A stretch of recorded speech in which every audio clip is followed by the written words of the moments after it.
Hello, today I'm going to share with you something that I learned through reading the book Deep Work by Cal Newport.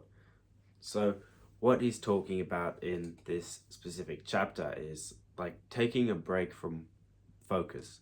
Now, what this means is you're not always constantly working on something. So, let's say you've got like a business that you want to work on, or an exam paper, or anything that you have to write that requires a lot of deep work and serious focus.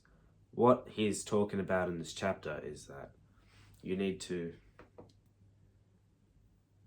take time to work on the thing, but also take breaks from focus and do like shallow work activities, or just anything that doesn't require too much of your like brain power, something that isn't hyper stimulating. So when you're taking a break from focus, don't go and do something like watch a TV show or play video games or something that's just really stimulating. Do something that's slow and relaxing. Maybe you could just, sit in an empty room or just sit in your room and stare at a wall or do nothing.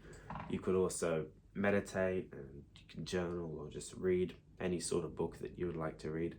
Anything that isn't too like that's not too stimulating or that's bad for you. That's still, it's still good for you, but it's not just something that requires a lot of focus. Why he's saying that you should do this is because when you're focused on deep work or whatever it is that you're doing, it sort of like drains your capacity. So let's say you start the day with like you can do this much deep work in a day. You can do this much focus, and this is probably like 90 minutes, right? This is how much time you have to focus on something. When you focus on a 90-minute period, it just goes down and down and down and down. And when you reach the bottom, you just can't focus. Like you'll know when it happens.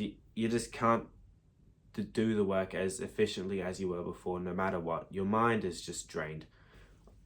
I'm sure you would have felt this at some times in your life, when you were young at school or something. By the end of the day, your mind was just fried and you couldn't do much.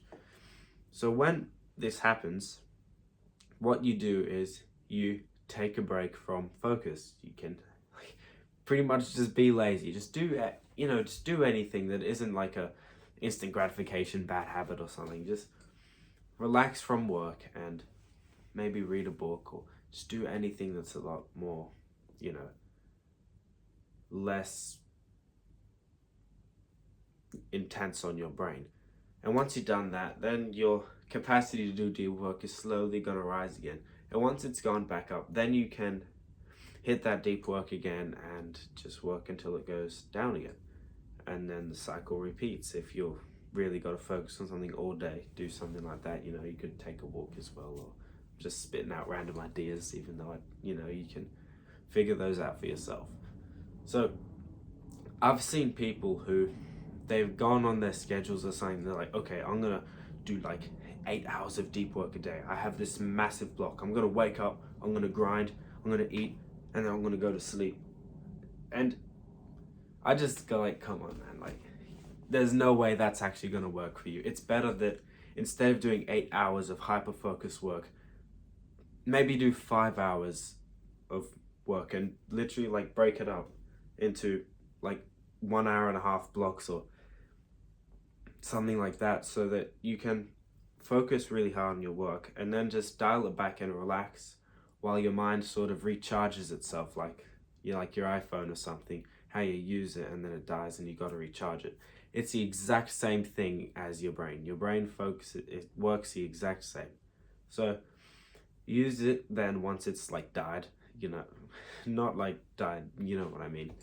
Then you go back and you charge it by just doing something that isn't too, vigorous on your mind. Or and once you've done that, then you can go back and work on whatever it is you're doing. So instead of doing like this massive 8 hour block of deep work, when in fact you're only going to achieve like that much, because after like an hour or 2 hours your mind is fried and you're only working at like 30% capacity. If you shorten the time and put breaks in it, you're probably going to achieve like this much, like a whole lot more. You'll actually be more productive from doing less work. So when you allocate less time, you get more work done. I know this sounds absolutely crazy. Like, well, wait. So you're telling me if I do 8 hours of work, I'm not gonna get as much done, and then if I do 5 hours of work, well, yes, because if you're doing 5 hours of work and you're splitting it up and giving yourself breaks in the middle, in between them, you're gonna be operating at like 80 to 100% speed the entire time. You're not gonna be going really hard at 100% for an hour and then operating at 30%. So you're gonna do like 2 hours of really good work and then like 6 hours of shitty work. You're gonna be doing 5 hours of really good work. That's why you should be taking breaks from focus and not doing something that's hyper stimulating, because your mind isn't gonna recharge when you're, stimulating your mind. It's not like relaxing it or recharging. It's actually still being used when you're doing these kinds of things. So when you got a big task, take breaks from focus every like 60 to 90 minutes or something, or whatever works from you. Maybe not like 10, don't do it every 10 minutes, because that's, it's going to take you some time to get into mojo. So make sure you get into like your mojo or something, pump out a bunch of work for like 45 minutes to an hour, or maybe even 90 minutes, and then take a break, recharge, and go back and hit it again. You can get so much more work done when you do this and you take breaks from focus and let your mind rest and recharge. Thank you for watching this video, and I will see you in the next one.